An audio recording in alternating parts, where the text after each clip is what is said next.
Hi everyone, welcome to the bare minimum education. तो आज हम डिस्कस करेंगे 31 जनवरी 2023 की द हिंदू और द इंडियन एक्सप्रेस का न्यूज़पेपर एनालिसिस।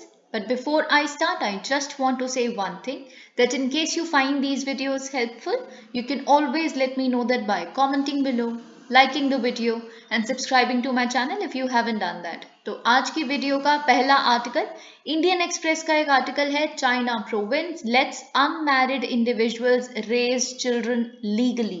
देखिए, आपको ये बात पता है दैट चाइना ने एक ड्रीम देखा था ऑफ बिकमिंग रिच, लेकिन चाइना अब इस तरह का डिलेमा फेस कर रहा है कि क्या they would become old before they actually become rich. So this is the dilemma this country is facing.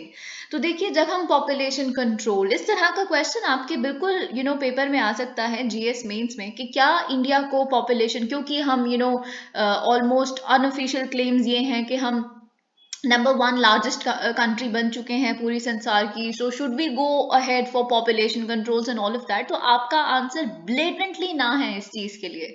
क्यों ना है? क्योंकि आप एक बार चाइना का सिचुएशन देखिए, आप जापान की सिचुएशन देखिए, यहाँ पे क्या हो रहा है। China what they have been doing is, जैसे कि मैंने आपको बताया था कि जैसे हमारे यहाँ पे डिस्ट्रिक्ट एडमिनिस्ट्रेटर्स होते हैं, डिस्ट्रिक्ट कलेक्टर्स, डिस्ट्रिक्ट मैजिस्ट्रेट्स, वहाँ पे भी एडमिनिस्ट्रेटर्स हैं डिस्ट्रिक्ट लेवल पे। So they keep a tab on the fact कि किस किस की शादी हुई है। So within a month only, within a month of the marriage only, they would call up and ask the lady, are you pregnant yet, have you conceived yet, और इतना ही पूछ के बस फोन रख देते हैं। So they are so desperate to have young babies because अगर young work force नहीं होगी तो कैसे चाइना एक रिच नेशन बनेगा, कैसे नंबर वन। तो देखिए, जो हम ओवर ऑप्टिमिस्टिक हो जाते हैं, बहुत इजीली कह देना कि अगले 2-3 सालों में ही यूएस नंबर 2 पे आ जाएगा, चाइना नंबर 1 पे आ जाएगा economically. You never know about anything. इतनी जल्दी एक्स्ट्रापोलेट कर लेना सही नहीं है।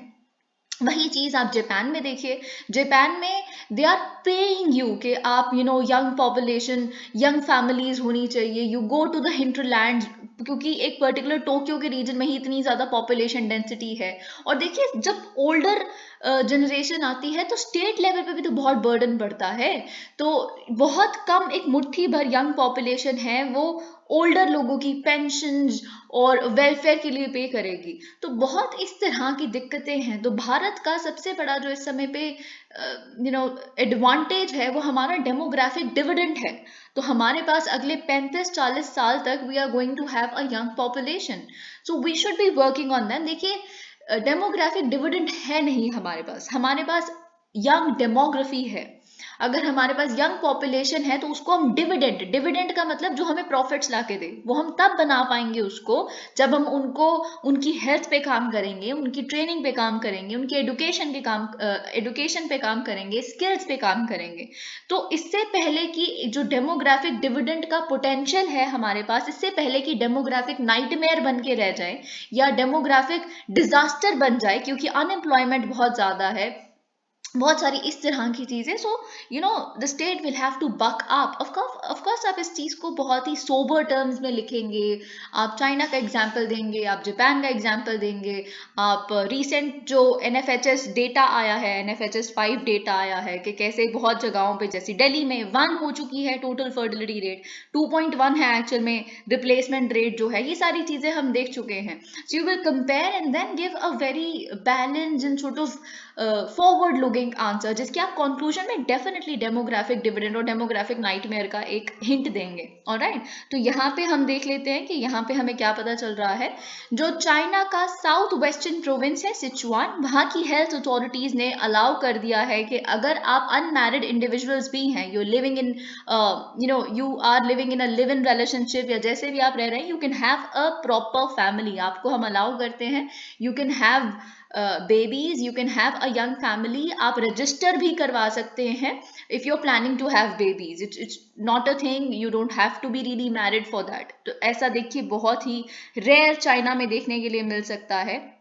ये दिखाता है how desperate China has gotten to have young work force और young population in the country. तो यहाँ पे देखिए 2019 का एक रूल है जहाँ पे सिचुआन के लिए, जहाँ पे बोला जाता था कि you if you are singles, you not covered under आप रजिस्टर नहीं करवा सकते खुद को, you can not have babies, but it has gotten overturn now. तो यही सारी चीजें यहाँ पे लिखी है। Until now the commission had allowed only married couples who wanted to have up to 2 children to register with local authorities। तो यानी कि सिर्फ मैरिड पीपल और साथ ही में अप टू 2 चिल्ड्रन ही। लेकिन अब ये बात भी हटा दिया गया है, no matter how many babies you want to have, go and have them. तो इस तरह की चीजें। पर देखिए बात ये है, आप चाइना को या कोई भी कंट्री है, आप किसी भी कंट्री में फोर्स कर सकते हैं कि you shouldn't be having more babies, population control measures लाए जा सकते हैं, पर आप किसी पॉपुलेशन को, यंग पॉपुलेशन को, एस्पायरिंग पॉपुलेशन को ये नहीं कह सकते that you sit at home and have more babies. आप बेबीज कम करने के लिए you can have population control measures, but आप कैसे, women are working.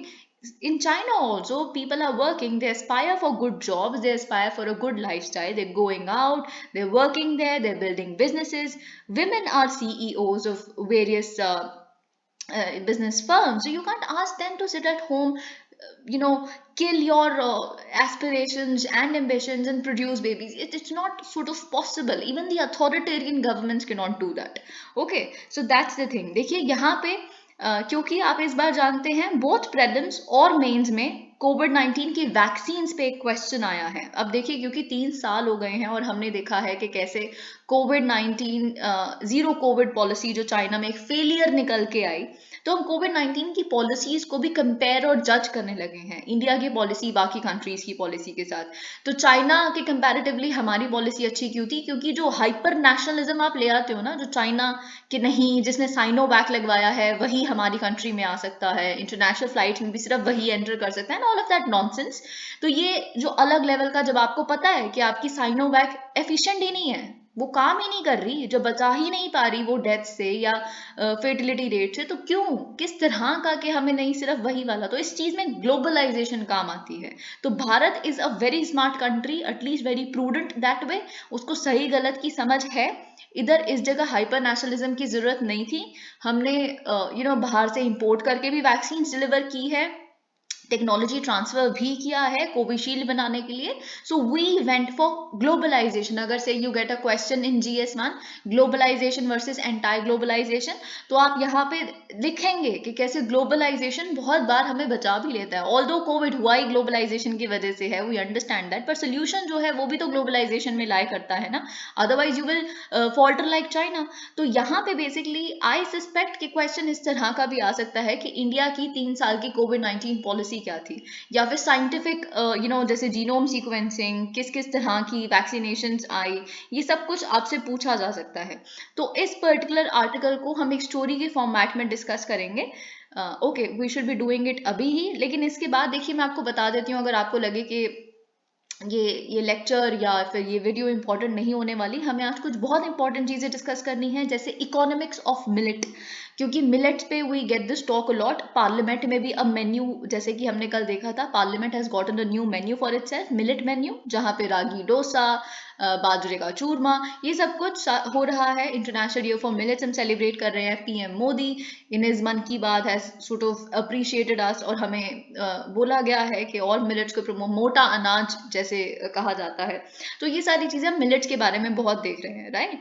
So you should be knowing about the economics of millets. अच्छा, अगर इतना ही अच्छा है, क्लाइमेट रेजिलिएंट क्रॉप्स भी हैं, न्यूट्रिशनिस्ट भी ज्यादा है, डाइटरी फाइबर ज्यादा है, प्रोटीन ज्यादा है, सब कुछ है, तो फिर अभी तक इतना लेट क्यों हो गए हम मिलेट्स को अडॉप्ट करने में? यहाँ पे कुछ इकोनॉमिक्स लाई करती है, और एक बहुत अच्छा आपके केस स्टडी भी है जो आप मेंशन कर सकते हैं as a good, very good example. तो एक वो एडिटोरियल हमने डिस्कस करना था हिंदू का। फिर हमें इंडस वाटर ट्रीटी से भी रिलेटेड, कि हमने जो बोल तो दिया है कि क्या ये फीजिबल है, इंडिया को भी एक बार सोचना पड़ेगा कि क्या इंडस वाटर ट्रीटी को मॉडिफिकेशन पॉसिबल हो पाएगा। ओके, बहुत सारी चीजें उसमें, बहुत सारे डायमेंशंस हैं जो हम डिस्कस करेंगे। ऐसे बहुत सारे आर्टिकल्स जो आपके लिए बहुत इंपॉर्टेंट होने वाले हैं। इसके बाद इंडियन एक्सप्रेस में एक एडिटोरियल है जिसमें वी विल गो, देखिए इस तरह के क्वेश्चंस भले ही आपके GS1 में ना आए, GS4 में ना, ओके GS4 में तो आ सकते हैं, बिल्कुल आ सकते हैं, पर इंटरव्यू में तो यही तो टेस्ट करने की कोशिश करते हैं। इंटरव्यू में अगर आपसे पूछ लिया जाए आप किसकी साइड हो, ये जो हर चीज की रीनेमिंग हो रही है, मुगल गार्डन को रीनेम कर दिया, पर्टिकुलर रोड्स को रीनेम कर दिया, रेलवे स्टेशन को रीनेम कर दिया, तो what do you think about it? तो आप तो अगर बिल्कुल ही आपको लगेगा लगेगा कि नहीं आपको सरकार को ही खुश करना है, कोई भी सरकार हो, इससे कोई फर्क नहीं पड़ता आपको, तो आप कहेंगे नहीं बिल्कुल सही है, कॉलोनियल लेगेसी का कुछ भी नहीं रहना चाहिए। पर अगर तो आप एक समझदार इंसान है और अगर आपको लगता है, अगर आपको ये लगता है ना कि जो इंटरव्यू पैनल है वो आपके नेशनलिज्म इस तरह के उस पर मार्क्स देगा, बिल्कुल नहीं, वो आपकी बैलेंस अप्रोच को, क्या आपने उसमें बोला क्या है, अगर आप ये आंसर भी देते हैं तो आपके पास इसको जस्टिफाई करने के लिए कोई पॉइंट्स हैं, सिर्फ इतने बोल देने से आंसर खत्म नहीं हो जाता। तो आप कैसे एक बैलेंस्ड आंसर दे सकते हैं, और कहीं चीजें सही है तो कहीं चीजें गलत भी है रीनेमिंग में, तो वो हम एडिटोरियल से समझने की कोशिश करेंगे। So today's video is going to be a very holistic video. Alright, so 3 years of COVID-19। तो देखिए यहाँ पे जैसे लिखा है, it was on January 30, 2020। India ने अपना पहला केस, आप देखिए जैसे जैसे ये पूरा एंड होगा ना, आपको सब कुछ एक वीडियो के फॉर्मेट में अपने दिमाग में चलता हुआ दिखेगा कि कैसे जब भारत में पहला केस रिपोर्ट किया गया था, पहला इन्फेक्शन रिपोर्ट किया गया था कोरोना वायरस का, एक 20 साल की जो medical student in Kerala Thrissur, okay, जो basically who had return from Wuhan China. Wuhan क्या था, epicentre of the outbreak, right. तो जनवरी 30 2020 की ये बात है जब भारत में केरला में पहला केस आया था। फिर इसको इस बेसिकली वायरस को नेम कर दिया गया SARS-CoV-2, ओके, और इस इन्फेक्शन को बोल दिया गया COVID-19, क्योंकि 2019 में इसके बेसिकली जो आप रूट्स कह सकते हैं ट्रेस किए जा सकते हैं लेट दिसंबर 2019 में, ठीक है। फिर देखिए अब 3 साल हो गए हैं, India has seen, of course ये आपके लिए क्वेश्चन बन सकता है कि what has been India's journey since over these 3 distinct waves of the pandemic, ठीक है। तो अब 3 साल हो गए हैं, भारत ने 3 डिस्टिंक्ट वेव्स देखी है कोरोना वायरस की। पहली वेव आई थी ओरिजिनल वायरस की वजह से 2020 में ही, जिसका आप जानते हैं कि क्या ही लॉकडाउन वगैरह का सीन था। दूसरी जब वेव आई थी, बहुत ही deadly wave, second wave was the deadliest of waves आप कह सकते हैं, जो डेल्टा वेरिएंट की वजह से आई थी अप्रैल में 2021। और थर्ड वेव लेस लीथल पर ज्यादा फैलने वाले एक वेरिएंट की वजह से, जिसे हम ओमिक्रॉन वेरिएंट कह रहे हैं। So it came up in January 2022। तो पहली वेव 2020 में, दूसरी वेव 2021 में, तीसरी वेव 2022 में। यहाँ पे डेल्टा वेरिएंट, यहाँ पे Omicron variant. More than 4.4 crore COVID-19 infections and 5.3 lakh deaths have been reported across the country so far। तो इस तरह का आप डेटा भी लिख सकते हैं। At the same time more than 220 crore, लेकिन ऑफ कोर्स ये हमारी फीट भी है कि हमने 220 crore doses of vaccine deliver कर दी हैं, एडमिनिस्टर कर दी हैं। तो देखिए 12 साल से उम्र की जितनी भी पॉपुलेशन है, बेसिकली 90% लोगों को दोनों डोजेज मिल चुकी हैं अराउंड द वर्ल्ड। और ऑफ कोर्स फर्स्ट डोज तो और भी ज़्यादा 97% पॉपुलेशन को। तो पूरे संसार की अगर हम बात करें तो इस वायरस ने कॉज किया है 752 million confirmed infections and 6.8 million deaths, ये WHO का डेटा कहता है। India's 3 COVID waves, the first 3 cases of COVID-19 in India were reported in medical students। वही चीज जो पहले 3 केसेस आए थे वो वुहान से आए हुए मेडिकल स्टूडेंट्स थे जो केरला में आए थे, और केरला में ही पहले 3 केसेस आए थे। पर इन्होंने कोई ट्रांसमिट नहीं किया था इन्फेक्शन अपने कॉन्टैक्ट को या किसी और में, तो ये आइसोलेटेड 3 ही केसेस आए थे। अगले महीने तक हमने किसी में भी ये केस नहीं देखा था। जो नेक्स्ट सेट ऑफ इन्फेक्शन आया था वो बेसिकली मार्च में डिटेक्ट हुआ था। तो जनवरी में ये केस आया, फिर नेक्स्ट सेट ऑफ इन्फेक्शन मार्च में आया, जिसमें एक हमने लोकल स्प्रेड, क्लस्टर लेवल पे थोड़ा सा स्प्रेड देखा था। तो centre initially brought in measures like screening. तो सेंटर ने स्टार्टिंग में कैसे मेजर्स लाने, याद कीजिए आप, इंटरनेशनल पैसेंजर्स को ट्रैक करना, स्क्रीन करना कि उनमें हाई फीवर तो नहीं है, इस तरह की चीजें। अब WHO ने कब डिक्लेयर किया था COVID-19 को एक पैंडेमिक? मार्च 11 2020 को WHO ने डिक्लेयर कर दिया था COVID-19 को एक pandemic. Harsher measures then kicked in, all India international flights into India were suspended. तो फाइनली और हमने अपने मेजर्स को भी बकअप कर दिया, जितनी भी इंटरनेशनल फ्लाइट्स थी भारत में आने वाली उनको सस्पेंड कर दिया गया था मार्च 23 तक द गवर्नमेंट। और देखिए आपको याद होगा जो 21 दिन का लॉकडाउन लगा था उसको भी अनाउंस किया गया था, जिसको 3 बार एक्सटेंड किया गया। All non essential work was halted during the lockdown. सब घर पे बैठ के रेसिपियां बना रहे थे खानों की, ये सब कुछ आपको याद है। The number of cases started increasing in June driven by the original variant. तो वही चीज़ जो यही वाला ओरिजिनल वेरिएंट है उसके केसेस इंक्रीज होने शुरू हुए जून में, और फाइनली हम सितंबर के आसपास हमने पीक अटेन की थी। This wave also so hospital stopping routine. तो ऑफकोर्स आपको याद है कि कैसे बाकी और डिसीजेस, टीबी या जितने भी और लीथल डिसीजेस थे उनको भी इग्नोर करके पूरा ध्यान केवल कोविड पे ही लगाया गया था, नॉट नोइंग। ऑफकोर्स उस समय किसी को पता भी नहीं था इसका ट्रीटमेंट क्या है ही क्या, यही नहीं पता था। तो बड़ी तरीके की चीज़ें जो anti malarial medicine, hydroxy chloroquine, जो मिस्टर ट्रम्प ने भी आपको याद होगा बोला था कि भारत हमें दे दे वरना देखना हम क्या करेंगे इनके साथ, ऑल दैट, ये सारी चीज़ें, या एंटीबायोटिक्स भी दी गई थी, एजिथ्रोमाइसिन जिसे हम कहते हैं। लेकिन बाद में जब ट्रायल्स हुए इन दोनों ही ट्रीटमेंट्स की, तो पता चला दोनों में से कोई भी इफेक्टिव नहीं था, ऐसे ही दे रहे थे। तो कि ये सारी चीज़ें, लेकिन जो चीज़ हमें ये चीज़ पता चली बाद में ट्रायल्स में भी, जो चीज़ काम करी है वो है high flow oxygen to improve breathing in patients whose lungs were affected, and steroids, तो कुछ steroids और ये ऑक्सीजन वाली चीज़ थी, it did work. Okay, the second wave, अब हम ये फर्स्ट वेव की हमने बात कर ली जहाँ पे हम आप कह सकते हैं कंफ्यूजन ही था, confusion about everything, what the thing is, what the virus is, what the treatment should be, nothing, कुछ भी नहीं पता था। फिर आती है सेकेंड वेव, अप्रैल में 2021 की ये बात है। तो ये of course it was a brutal wave, क्योंकि बहुत ही शॉर्ट पीरियड में बहुत ज़्यादा स्पाइक देखा गया केसेस में, और डेथ्स भी बहुत ज़्यादा यहाँ पे हुई थी। The sheer numbers overwhelmed health systems. आप जानते हैं किस तरह से बेड्स की shortage, oxygen cylinders, it was horrific, I do not even want to talk about it, it was deadly.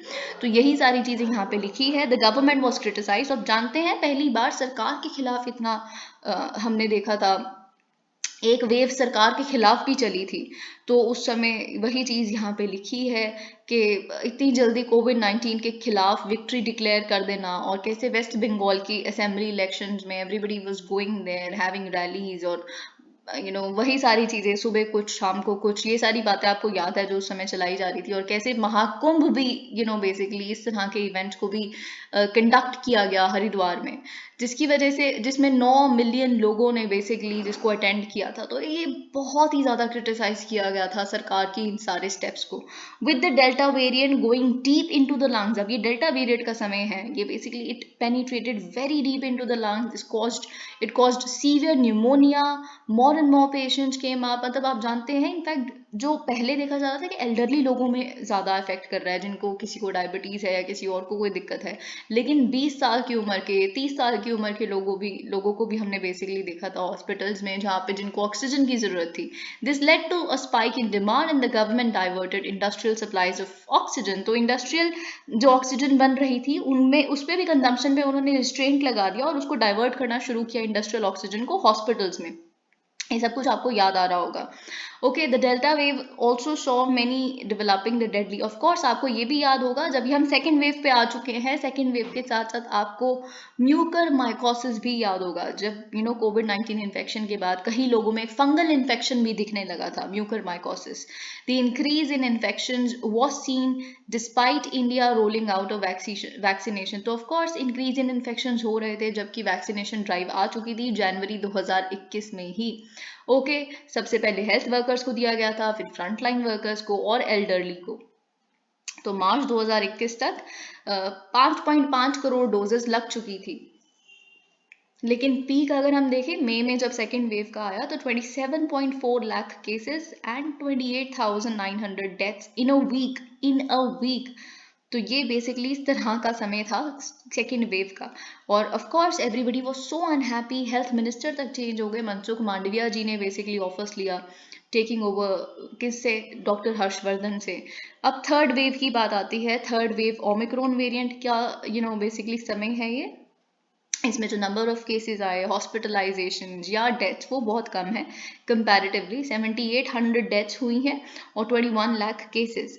The Omicron variant do spreading faster than, of course contagious ज़्यादा है delta से, पर और ये बात भी आपको पता होनी चाहिए, क्योंकि अभी जो हम बूस्टर डोज के बारे में डिस्कस कर रहे थे, अगर कुछ प्रीलिम्स में क्वेश्चन आ गया और आपको एलिमिनेट करना पड़ गया, तो आपको ये बात पता होनी चाहिए कि ओमिक्रॉन वेरिएंट के खिलाफ बनाया गया है। तो ओमिक्रॉन वेरिएंट जो है वो अपर रेस्पिरेटरी ट्रैक्ट में उसके सिम्टम्स देखे जाते हैं। ठीक है, तो बूस्टर इसीलिए ज़्यादा इफेक्टिव होगा क्योंकि वो अपर रेस्पिरेटरी ट्रैक्ट और नेजल कैविटी से होके जाएगा। ठीक है, तो ये कुछ चीज़ें हैं जो आप वहाँ पे दिमाग लगा सकते हैं। After the wave subsided by February, most restrictions were eased by March, international flights to the country had resumed. तो ये सारी चीज़ें आपको पता है। अब हम देख लेते हैं लॉकडाउन का क्या इम्पैक्ट हुआ था।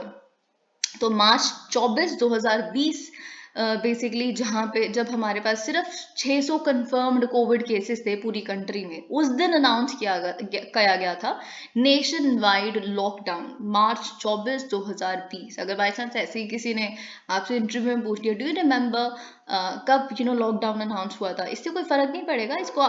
इसकी वजह से आपको जज नहीं किया जाएगा, पर अगर आपको बाई चांस याद हो तो आप बोल सकते हैं मार्च 24।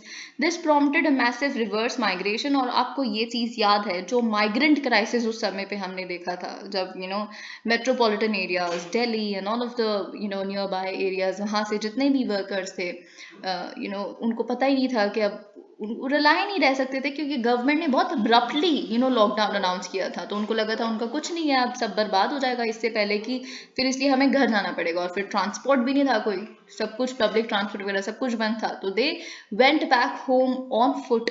तो ये सारी चीज़ें यहाँ पे हमने देखी। Scientist have said that the lockdown, of course lockdown ने देखिए कोई स्प्रेड फैलाने में कम तो कुछ हेल्प किया नहीं, पर एक चीज़ में हेल्प कर दिया, हेल्थ इंफ्रास्ट्रक्चर को बिल्डअप करने में थोड़ा टाइम मिल गया। On March 26 2020 the government announce, और आपको ये भी याद है प्रधानमंत्री गरीब कल्याण अन्न योजना और इस तरह का जो स्टिमुलस पैकेज आया ₹1,70,000 करोड़ का, जिसमें food security, direct cash transfers, cooking gas, इस तरह के बेसिकली सब्सिडीज भी प्रोवाइड की गई। The government certain enforcement of lockdown. तो बेसिकली लॉकडाउन के बाद अब ये कुछ दो तीन चीज़ें, लॉकडाउन हुआ कब था, माइग्रेंट क्राइसिस और ये जो स्टिमुलस पैकेज आया, ये सब कुछ आप लिख सकते हैं। Okay. The crisis of oxygen supply, the sudden increase in the number of patients. तो देखिए यहाँ पे डेल्टा वेरिएंट की बात लिखी गई है, कैसे जो daily liquid medical oxygen supply थी उसको इंक्रीज कर दिया गया था 1292 मिलियन टन, जो फरवरी में हुआ करता था, टू 8593। तो मतलब 8 टाइम्स बढ़ा दिया गया था अप्रैल तक। और टोटल जो मेडिकल ऑक्सीजन सप्लाई दी गई थी स्टेट को सेंट्रल गवर्नमेंट द्वारा, वो 10,250 मिलियन टन्स थी। This was done by enhancement of production in steel and other plants capable of generating oxygen. Restrictions वो जैसे कि मैंने आपको बताया, लेकिन पार्लियामेंट का एक खुद का पैनल, उन्होंने ये स्टेट किया है, रिपोर्ट किया है कि गवर्नमेंट फेल हो गई थी to manage even distribution of oxygen in the states and amidst the skyrocketing demand, the government could not maintain a steady flow of oxygen, leading to an unprecedented medical crisis.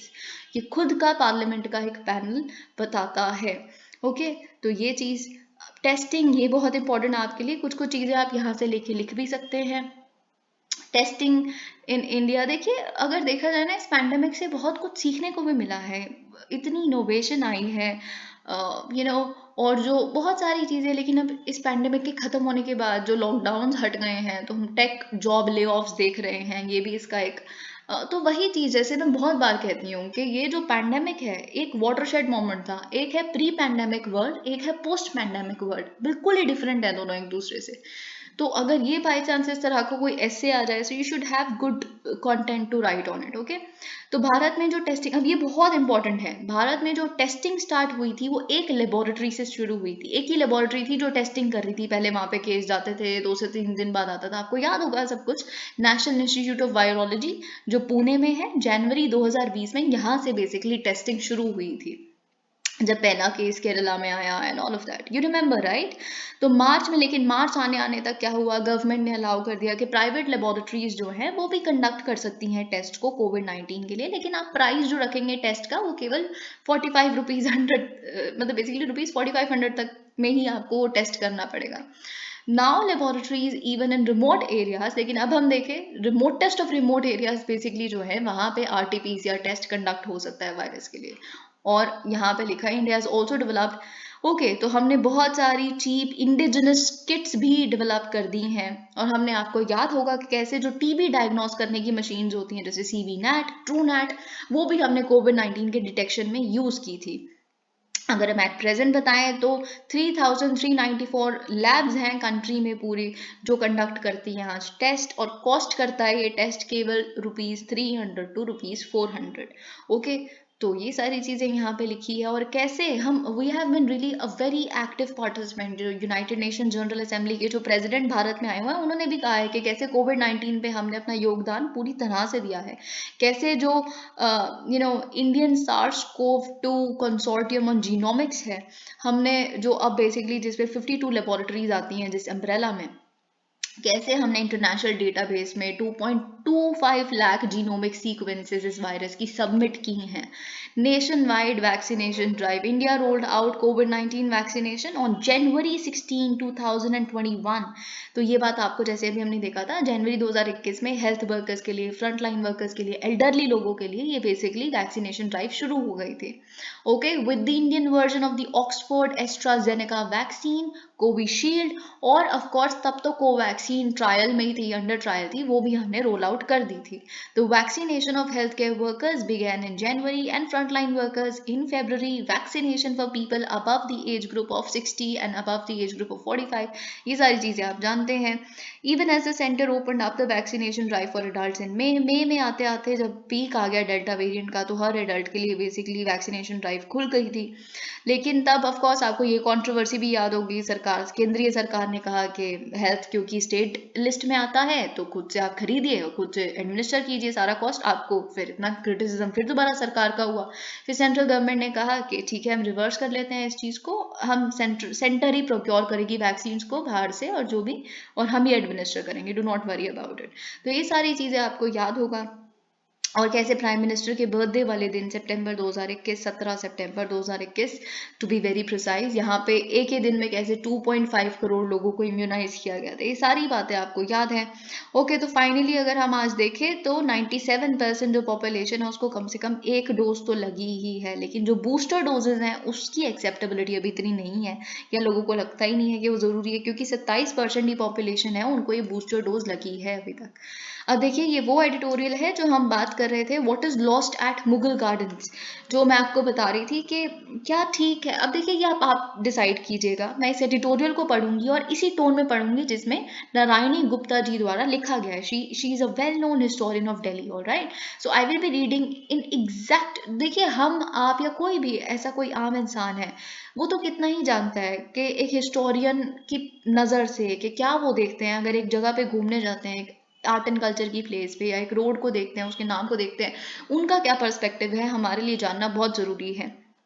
तो देखिए यहाँ पे क्या लिखा है। जैसे आपको याद होगा जब मुगल गार्डन को अमृत उद्यान बेसिकली डिक्लेयर किया गया था, तो एक आर्किटेक्चर है उन्होंने भी बोला था कि देखिए बात तो ये है ना कि मुगल गार्डन का आप कुछ भी नाम रख दीजिए, है तो वहां पे चार बाग ही ना, जो एक मुगल आर्किटेक्चर स्टाइल है, तो वो तो रहेगा ही ना।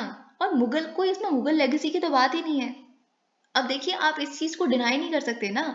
और एक सिंपल सी बात है जो आप अपने इंटरव्यू में बोल सकते हैं, चाहे वो कुछ भी है, चाहे वो एक रंग है, चाहे वो एक कल्चर है, आर्ट है, सॉन्ग है, इन सारी चीजों का ना कोई धर्म या कोई लेगेसी ऐसा नहीं होता। ये आपको चूज नहीं कर रही, आपने इसको, आप समझ रहे हैं right, it cuts across every religion, every region and every sort of head. Okay, तो वही चीज आप यहाँ पे भी इस एडिटोरियल के थ्रू भी देखेंगे। और बहुत इंपॉर्टेंट एक पॉइंट आपको यहाँ से मिलेगा, I would tell you. Okay, तो 1913 में basically Mrs. Schwartz had published a small and beautifully evocative book, The Gardens of the Great Mughals, जिसने बेसिकली जो टाउन प्लानिंग कमेटी थी, जो 1912 की बेसिकली जो टाउन प्लानिंग कमेटी थी, उसको इंस्पायर किया था इसी किताब ने, the gardens of the great Mughals ने। तो इस बेसिकली टाउन प्लानिंग कमेटी ने ही इंट्रोड्यूस किए थे टेरेसेस, वाटर बॉडीज, जो मुगल गार्डन्स में हुआ करती थी, जो कश्मीर में है बेसिकली, इस वाइसरॉय हाउस में, जो आप राष्ट्रपति भवन के बाहर मुगल गार्डन देखते हैं अब, अमृत उद्यान, वो बेसिकली वहां पे जो वाटर बॉडीज हैं, फाउंटेन्स और चार बाग सिस्टम, वो बेसिकली इस किताब से ही इंस्पायर होके, और कश्मीर में ऑलरेडी इस तरह के मुगल गार्डन है, उसी से इंस्पायर होके वाइसरॉय हाउस के बाहर बेसिकली लाया गया था। हॉर्टिकल्चर इनोवेशंस और borrowed ideas are traditionally acknowledge. तो देखिए वही चीज यहाँ पे एक पॉइंट रखने की कोशिश की गई है ऑथर द्वारा, कि आप बहुत सारे यूरोपियन सिटीज में चाइनीज गार्डन्स देखेंगे, जापानीज गार्डन्स देखेंगे, उनके नाम रीनेम नहीं होते। क्यों नहीं होते? क्योंकि देखिए आप बहुत सारे यूरोपियन सिटीज में चाइना से तो नफरत करते हैं बहुत सारे लोग, तो फिर चाइनीज गार्डन कैसे हो सकते हैं? हटाओ, लेगेसी हटा दो। उनकी कोई लेगेसी है ही नहीं, तो लेगेसी कहाँ से हटाओगे आप? वो चाइना ने आके थोड़ा ना बनाया, चाइना ने कभी इन्वेजन किया तो वहां आके बना दिया? जी नहीं, वो बस चाइना का आर्किटेक्चरल स्टाइल है जो उन्होंने उस तरह से गार्डन को मेंटेन और बनाया गया है, इसीलिए चाइनीज। मतलब अगर कोई इंसान वहां पे विजिट कर रहा है, उस इंसान को पता तो एज अ विजिटर कि अच्छा जो हम देख रहे हैं वो चाइनीज स्टाइल ऑफ आर्किटेक्चर है बना, तो उसको पता ही नहीं चलेगा। कुछ भी नाम रख दो, कुछ भी रख दो, एलिजा पार्क रख दो, तो how would the visitor come to know what this is all about, है ना? और क्या इसका लिंक है? तो वो बेसिकली पॉइंट यहाँ पे ऑथर रखने की कोशिश कर रही हैं। और यही बेसिकली, अब देखिए यहाँ पे क्या मुगल लेगेसी है। वाइसरॉय हाउस के बाहर इन गार्डन्स को बनाने वाले एडवर्ड लूटन्स हैं, है ना, इंग्लिश पीपल हैं। आप खुद सोचिए, यहाँ पे कोई मुगल लेगेसी है ही नहीं, इसीलिए उन्होंने इसको मुगल गार्डन नाम दिया, क्योंकि जो गार्डन्स बनाने का तरीका था मुगल आर्किटेक्चर वगैरह में, वो उनको काफी अच्छा लगा। तो वही चीज यहाँ पे उन्होंने पॉइंट रखने की कोशिश की है। Today in a trend we have become familiar with, it has been rename. तो उन्होंने, ऑथर ये कहती हैं कि हम तो इस ट्रेंड से बहुत फेमिलियर हो चुके हैं, और ऐसा नहीं है कि इस सरकार के अंडर शुरू हुआ है। ऑफ कोर्स ये मुगल वाली चीज इस सरकार के अंडर हुई है, पर कई चीजें आप आगे देखेंगे ना, तो आप इसीलिए अपने इंटरव्यू में बैलेंस आउट करने के लिए दोनों पॉइंट्स बोलेंगे, ठीक है? तो यहाँ पे बेसिकली लिखा ये बात लिखी है कि हमें इस ट्रेंड से कुछ ज़्यादा ही फेमिलियर हो चुके हैं, तो हमें पता ही था कभी ना कभी तो चेंज हो ही जाएगा, है ना? तो ये सारी चीज़ें, और कैसे एक ही स्ट्रोक में दोनों को हटा दिया, मुगलों को भी हटा दिया, ब्रिटिश को भी हटा दिया आपने, ठीक है? तो ये चीज़, इट वाज सिमिलर इन 2018। कैसे आपको याद है 2018 में मुगल सराय, जो बेसिकली एक railway junction which was created in 1862, उसको पंडित दीनदयाल उपाध्याय जंक्शन नाम दे दिया गया। तो ये चीज़ यहाँ पे लिखी है। तो उसका भी सेम चीज़ था, ये भी ब्रिटिशर्स ने ही नाम दिया था, उसका कोई मतलब लिंक नहीं था यहाँ पे मुगल लेगेसी का। We await the day when we are informed that Edwin Lutyens had nothing. तो इनका ये कहना है, थोड़ा और ही बेसिकली आगे चलेगी, इनका ये कहना है कि हम उस दिन का इंतज़ार कर रहे हैं जिस दिन ये हम बताया जाएगा कि एडविन लूटन्स का तो कोई ताल्लुकात ही नहीं है राष्ट्रपति भवन से, उनका तो लेना देना ही नहीं है, ये स्थापतीज ने बनाया था, सांची से जो लोग आए थे उनके। और वही चीज़, जैसे बहुत लोग अब कहते हैं लाल किला तोमर्स ने बनाया था, तो हमें बस यही चीज़ इन्फॉर्म एक दिन करी जाएगी, इनका ये कहना है। See you can be on the either side, मुझे इस बात से यहाँ पे कोई मतलब नहीं है, मुझे बस आपको जो पॉइंट यहाँ पे डिलीवर करना है कि आप क्या बताएंगे। अब यहाँ पे okay, place names are the stuff of history, the details that tell a story or light up a section of the Kashmiri carpet that is in Indian history. Some recall forgotten geographies, others are tributes to वही चीज, जो भी जगहों के नाम होते हैं, कुछ नहीं है, कुछ भी नहीं है, जगह तो क्या है, कुछ भी नहीं है, पर उसको अगर एक नाम दे दिया जाता है तो किसी इंसान को ट्रिब्यूट, जैसे अभी 21 आइलैंड्स को जो 21 परमवीर चक्र अवॉर्डीज के नाम पे दिया गया, तो हमारी ज्योग्राफी में उनको इनकलकेट करने का एक बहुत ही इमेजिनेटिव तरीका था। तो इस तरह की चीज़ें, अब देखिए यहाँ पे ये पॉइंट आप बोलेंगे जब भी आप अपने इंटरव्यू में अगर ये चीज़ बोल रहे हैं, कहीं लिख रहे हैं, या फिर अपने आप GS4 में आपको ये क्वेश्चन आता है, तो आप लिखेंगे कैसे जो साउथ एंड रोड है, ओके, जो न्यू दिल्ली का सदर्न लिमिट बताती है। साउथ एंड रोड बेसिकली नाम ही इसलिए था क्योंकि वो न्यू दिल्ली की सदर्न मोस्ट लिमिट है, लेकिन इसको कैसे राजेश पायलट मार्ग नाम दे दिया गया, तो वो सेंस लॉस लूज हो गई ना। अरे हमें नहीं पता ना, अब राजेश पायलट मार्ग नाम तो हमने दे दिया, एक आप जानते हैं कि इनके नाम पे एक दिग्गज काफी पॉलिटिशियन, पर आप खुद सोचिए कि वो तो हमें पता ही नहीं चलेगा ना, कोई नया इंसान वहां पे जा रहा है कि अच्छा न्यू दिल्ली का सदर्न मोस्ट एंड है, you would never come to know about it, okay, so that sense gets lost. तो यही चीज यहाँ पे आप ये पॉइंट बोल सकते हैं, लिख सकते हैं, ओके। तो वही सारी चीजें यहाँ पे लिखी है, but the old name is one still used. Landscapes are not neutral, they bear the signature of the artist. Landscape, एक कोई भी लैंडस्केप आपके कह देने से कि सीपी हमने बनाया है, आप सीपी कह दीजिए, किसी कोई भी कि इन्होंने बनाया है, नहीं ना, सीपी बनाया है जब कनॉट प्लेस ब्रिटिशर्स ने है, तो आप कैसे बोल सकते हैं, उनकी वो छाप तो उस पर रहेगी ना।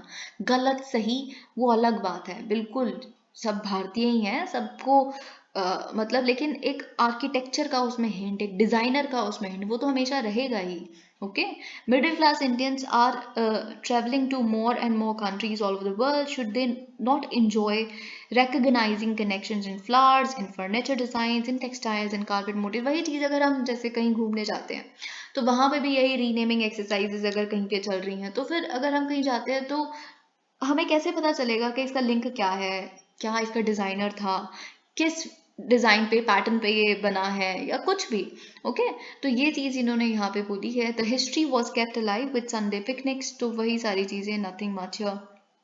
इन्होंने बोला है कैसे उर्दू पोइट्री enjoy की जाती थी दिल्ली में। Delhi has this sort of, अभी भी है वैसे तो, एक कॉलोनी, पंजाबियों की अलग कॉलोनी, साउथ इंडियंस की अलग, बंगालीज की अलग, तो ये आपको अभी भी दिख जाएगा। खैर, तो कैसे उर्दू पोइट्री सबके द्वारा इंजॉय की जाती थी, हैप्पीली अंडरस्टूड ऑल्सो, क्योंकि एक्चुअली दिल्ली और दिल्ली सल्तनत का ही तो बेसिकली गढ़ था ना, तो यही बेसिकली यहाँ पे बोला जा रहा है। लेकिन अब इन्होंने बोला है कि how Urdu has been sort of equated with Muslim, so Urdu has become Muslim और Urdu has become Pakistan. So ये इन्होंने यहाँ पे थोड़ा क्रिटिसाइज किया है। Lahore and Delhi were twin Mughal cities, Delhi in addition is a Rajput and a sultanate city, rightly so. Vestiges of these past and of the British presence are scattered, वही चीज़ के आप कितना भी कोशिश कर लेंगे ना, बहुत सारी चीज़ें ऐसी हैं जहाँ पे British presence, vestiges of British presence या फिर मुगल प्रेजेंस आपको दिख जाएगी। हुमायूं टॉम है, या बहुत सारे ऐसे हेरिटेज मॉन्यूमेंट्स हैं जो आप आज हेरिटेज यूनेस्को हेरिटेज साइट्स में है, ऐसी कुछ कुछ जगह हैं।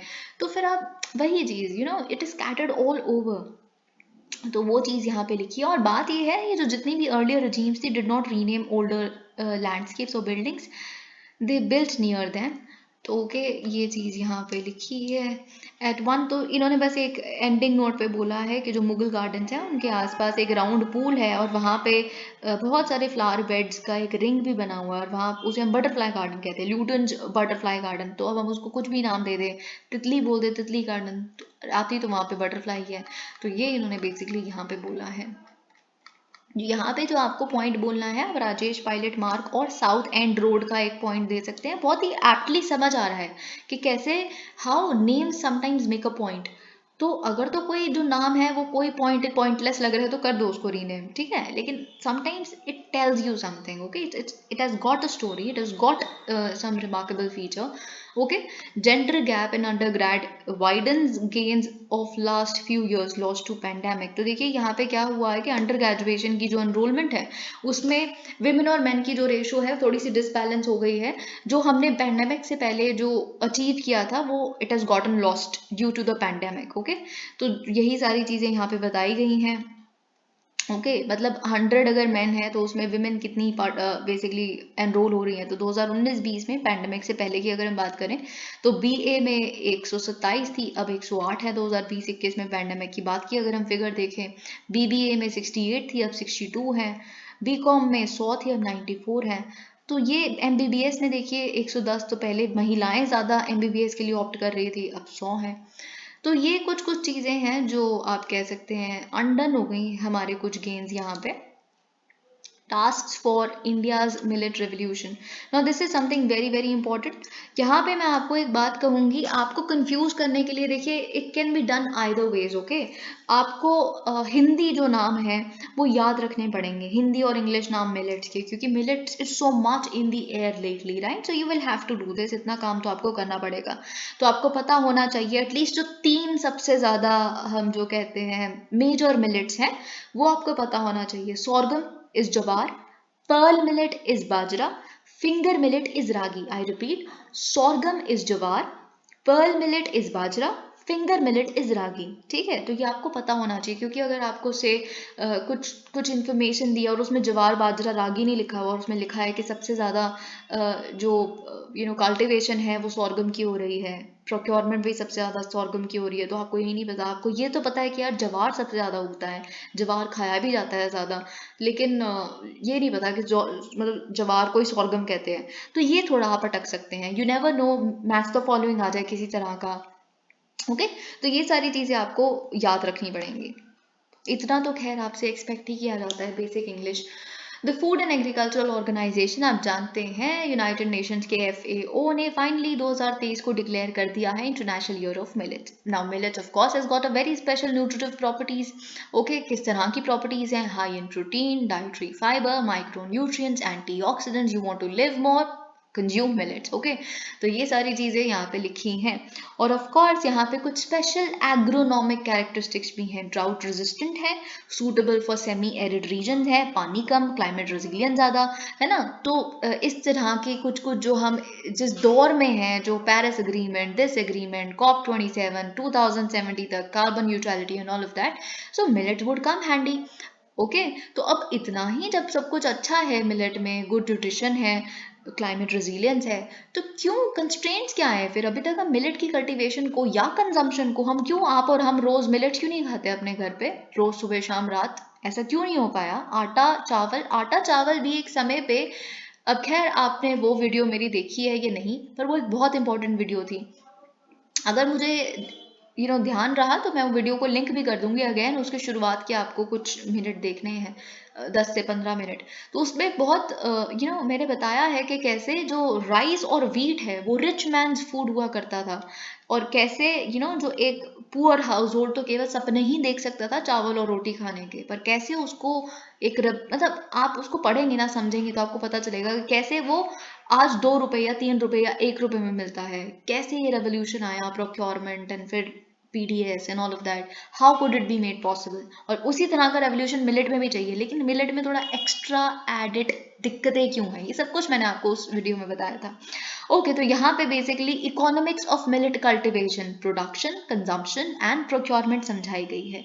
अगर आपके GS3 में क्वेश्चन आ जाए what is the, okay, question अगर इस तरह का आता है that the economics of millet cultivation is hampering it's hampering it's cultivation and consumption, इस तरह का कोई क्वेश्चन आता है, तो you should be knowing what the economics of millet is all about. Okay, तो बैरियर्स क्या है मिलेट कंजम्पशन में? देखिए, पहली बात तो 2 ग्रुप्स ऑफ मिलेट्स होते हैं जो भारत में उगते हैं, मेजर मिलेट्स जैसे कि मैंने आपको बताया, sorghum, pearl millet and finger millet. फिर होते हैं minor millets, foxtail, little millet, kodo, proso, barnyard millet, ये सब कुछ आप जानते हैं, ठीक है। तो कुट्टू, है ना, ये सब कुछ आप सुनते हैं बहुत ज़्यादा। In 2019-20 the total of take off cereals through the PDS and the integrated child development scheme and also school meals was around 54 million tons. तो देख लीजिए कि जो सीरियल्स का ऑफ टेक था, बेसिकली जो प्रोक्योर किया गया और डिस्ट्रीब्यूट करने के लिए, वो 54 मिलियन टन्स था। अगर हम इसमें से 20% ऑफ राइस एंड मीट हटा दें और इसको रिप्लेस कर दें मिलेट से, तो स्टेट को कितना चाहिए होगा प्रोक्योर करना? 10.8 मिलियन टन्स ऑफ मिलेट उनको प्रोक्योर करना पड़ेगा, अगर हम राइस और वीट का 20% हटा के उसको मिलेट से रिप्लेस कर दें। तो आप ये फिगर याद रखिएगा, ठीक है, 10.8 मिलियन टन्स, क्योंकि हम इसको आगे कनेक्ट करेंगे।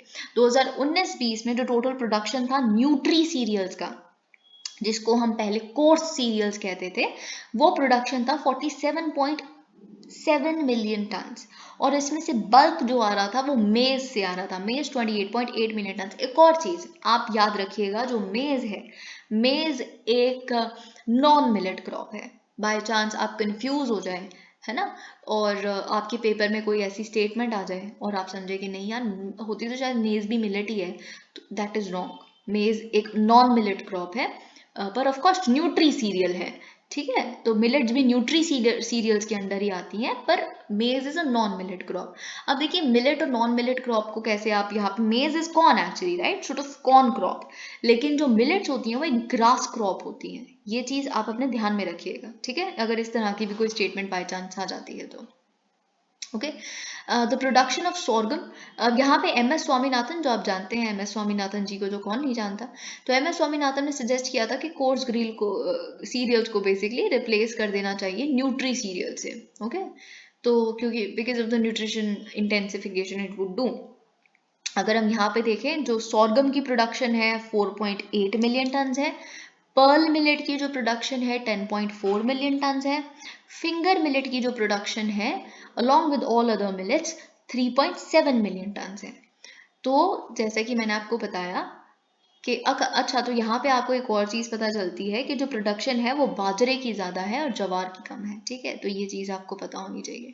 पर्ल मिलेट की ज़्यादा प्रोडक्शन है। ओके, तो with this production the inclusion of millet in the PDS would only be, तो वही चीज़ अगर आप पीडीएस में मिलेट्स को इंक्लूड करना चाहते हैं तो ये आप 18.9 मिलियन टन जो टोटल निकला है यहाँ से, इसका मोर देन 50% अगर आप प्रोक्योर करते हैं तब जाके आप अपना वो जो 20% राइस और वीट को रिप्लेस करने वाला एक मंत्रा है उसको कर सकते हैं पूरा। लेकिन ऑफ कोर्स ये तो हो नहीं रहा, बहुत ही कम स्टेट्स ऐसी हैं जहाँ पे मिलेट्स की प्रोक्योरमेंट होती है, ठीक है। और जो सेंट्रल पूल में मिलेट्स का स्टॉक है वो बहुत ही कम है। तो अगर हम मई 2022 का सेंट्रल स्टॉक देख लें तो 33 मिलियन टन राइस है वहाँ पे, 31 मिलियन टन वीट है, लेकिन 4 लाख टन है केवल न्यूट्री सीरियल्स। तो अभी तो इसमें मेज भी है साथ में, तो आप खुद सोचिए, ठीक है। द रियल प्रॉब्लम्स आर, तो रियल प्रॉब्लम है क्या? पहला कि हम जो एरिया अंडर मिलेट कल्टीवेशन है उसमें हमने इंडिपेंडेंस से लेके अभी तक अगर देखें तो काफ़ी डिक्लाइन हो गया है एरिया अंडर मिलेट कल्टीवेशन में। दूसरा, जो मिलेट की प्रोडक्टिविटी है वही बहुत कम है, पर हेक्टेयर जो यील्ड आ रहा है वही बहुत कम है। पहला क्या था कि जो एरिया जिस पे उगाया जा रहा है मिलेट वही डिक्रीज होता जा रहा है। दूसरा, जो उस एरिया में से निकल भी रहा है वो बहुत कम निकल रहा है, प्रोडक्टिविटी बहुत कम है। Over the last decade the production of sorghum, तो जवार की जो बेसिकली प्रोडक्शन है वो गिरी है। पर्ल मिलेट की यानी कि बाजरा की जो प्रोडक्शन है वो स्टैग्नेट हो गई है, जितनी थी 10 साल पहले उतनी ही है ऑलमोस्ट आज भी। बाकी जो मिलेट्स की प्रोडक्शन है, रागी भी जिसमें इंक्लूडेड है, या तो स्टैग्नेट हुई है या डिक्लाइन हुई है। द प्रोडक्टिविटी, तो हमने यहाँ पे बेसिकली ये सब कुछ देख लिया प्रोडक्शन। और अगर हम प्रोडक्टिविटी की बात करें जवार और बाजरा की, it has increase but only marginally. अभी आप देखिए यहाँ पे डेटा बताता है कि एवरेज यील्ड जो है जवार का वो 2011-12 में 957 kg पर हेक्टेयर था और 2019-20 में 989। तो देखिए कितना ही इंक्रीज हुआ है, 956 kg और 989 kg, बस इतना सा इंक्रीज हुआ है। Unless productivity and production are increase substantially, हम कितना भी कह ले लोगों को कि आप कंज्यूम कीजिए मिलेट्स, ये कभी सच्चाई बन ही नहीं सकती। तो पहले प्रोडक्शन बनाए और प्रोडक्टिविटी भी बनाए। तो आपको याद होगा जिस वीडियो की मैं आपको बता रही हूँ बात, उसमें एग्जाम्पल्स भी दिए हुए हैं कि एक वैरायटी बनाई गई है, जैसे पूसा की एक वैरायटी है राइस की जिसकी वजह से ग्रीन रेवोल्यूशन हो पाया सक्षम, या वीट की एक वैरायटी है पूसा की ही, तो वो सक्षम हो पाया। वैसी एक वैरायटी बन चुकी है मिलेट्स की भी, ठीक है। तो बाजरा की फॉर एग्जांपल, तो अगर हम उसको प्रमोट करना नहीं शुरू करेंगे तो प्रोडक्टिविटी कहाँ से बढ़ेगी, ठीक है। तो यहाँ पे लेकिन इन्होंने एक केस स्टडी दी है, आप ये बिल्कुल लिख सकते हैं कोली हिल्स के बारे में, ठीक है, एज एन एग्जाम्पल। तो जो मिलेट प्रोजेक्ट चलाया गया है MS स्वामीनाथन इंस्टीट्यूट द्वारा ही, यहाँ पे MS स्वामीनाथन रिसर्च फाउंडेशन, तो ये बेसिकली इन्होंने क्या करने की कोशिश की है, to preserve crop diversity in local millet varieties. जो भी लोकली मिलेट वेराइटीज हैं उसको बेसिकली प्रिजर्व करना, हर एक वेराइटी की डाइवर्सिटी रहनी चाहिए, प्रोडक्शन इंक्रीज करना, कंजम्पशन इंक्रीज करना मिलेट्स की, and to enhance farm incomes, ये कोली हिल्स में बेसिकली इंश्योर करने की कोशिश की गई है। तो जो कोली हिल ब्लॉक है जो basically MS Swaminathan research foundation का प्रोजेक्ट एरिया है, ये एक डिस्टिंक्ट जोग्राफिक और एग्रो इकोलॉजिकल रीजन है ईस्टर्न घाट्स का, जो मेनली पॉपुलेटेड है income poor scheduled tribe house holds द्वारा। तो सोचिए इस तरह के बैकवर्ड रीजन को बिल्कुल आपने कैसे उनकी फार्म इनकम्स बढ़ा दी, और उन्हें कैसे यही इस तरह की जब केस स्टडीज आती है ना आपको होप देती हैं। अगर आप किसी चीज़ पे टारगेट करेंगे ना, फोकस करेंगे, स्टेप बाय स्टेप मैनर में आप हर चीज़ को सुधार सकते हैं। Everything is doable. Okay, there has been a rapid decline in minor millet cultivation and a shift in land use toward more profitable। तो देखिए ये चीज़ तो हमें पता ही है कि कैसे हम स्पेशली केरला में भी हमने देखा था कि क्यों एलिफेंट्स जो क्रॉप खराब भी करते हैं तो इतनी दिक्कत नहीं आती, क्योंकि वो टैपियोका, कसावा इस तरह की क्रॉप्स को खराब करते हैं, जबकि केरला में जो सबसे ज़्यादा क्रॉप्स उग रही हैं वो कॉफ़ी है, टी है ना, उनको नहीं खराब करते। Elephants sort of do not like coffee tea, okay. तो लेकिन यहाँ पे हमें क्या देखना है कि जो हम देख रहे हैं फार्मर्स के केस में, वो लैंड यूज़ के शिफ्ट देख रहे हैं, लैंड जिस तरह से यूज़ किया जा रहा है कल्टीवेशन के लिए उसमें शिफ्ट देख रहे हैं। तो ज़्यादा प्रॉफिटेबल क्रॉप्स है जैसे कसावा, पाइनएप्पल, कॉफ़ी, पेपर, ये लोग उगाने लगे हैं। ICAR ने पॉइंट आउट किया है that the area under nutri cereals has declined steeply in India. ये आप डेटा इससे शुरू कर सकते हैं। ICAR का डेटा ये कहता है that the area under nutri cereals has declined steeply in India since the mid 1980s from 41 million hectares in 1980s to 24 million hectares. आप देखिए ऑलमोस्ट हाफ हो गया 2017-18 में, 41 मिलियन हेक्टेयर से 24 मिलियन हेक्टेयर्स तक। रीजंस क्या है शिफ्ट का, लैंड यूज का? ऑफ कोर्स लो यील्ड सबसे बड़ा पैरामीटर है यहाँ पे कि इतना उस एरिया में से इतना उपज ही नहीं आ रही, ठीक है। तो और साथ ही में अगर हम उन मिलेट्स को जो उपज आ भी रही है उसको प्रोसेस करते हैं, फूड प्रोसेसिंग इंडस्ट्रीज पढ़ते हैं ना GS3 में, तो वो एक बहुत ही टाइम कंज्यूमिंग और लेबोरियस टास्क है, बहुत लेबर लगेगी उसमें, बहुत टाइम लगता है, और विमेन बेसिकली यूजुअली काम करती हैं इस टास्क में। और साथ ही में अगर हम देखें बहुत ही कम मार्केटिंग है, लेबलिंग वगैरह, ये सब कुछ बहुत दिक्कतें हैं, ओके। बहुत ही कम शेयर है ग्रेन का जो फाइनली प्रोसेस हो पा रहा था वैल्यू एडेड प्रोडक्ट में।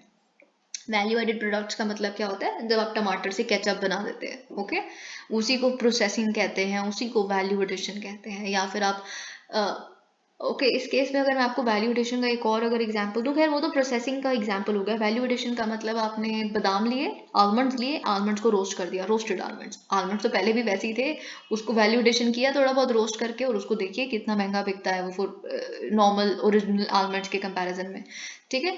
तो ये भी बहुत मुश्किल था इस केस में।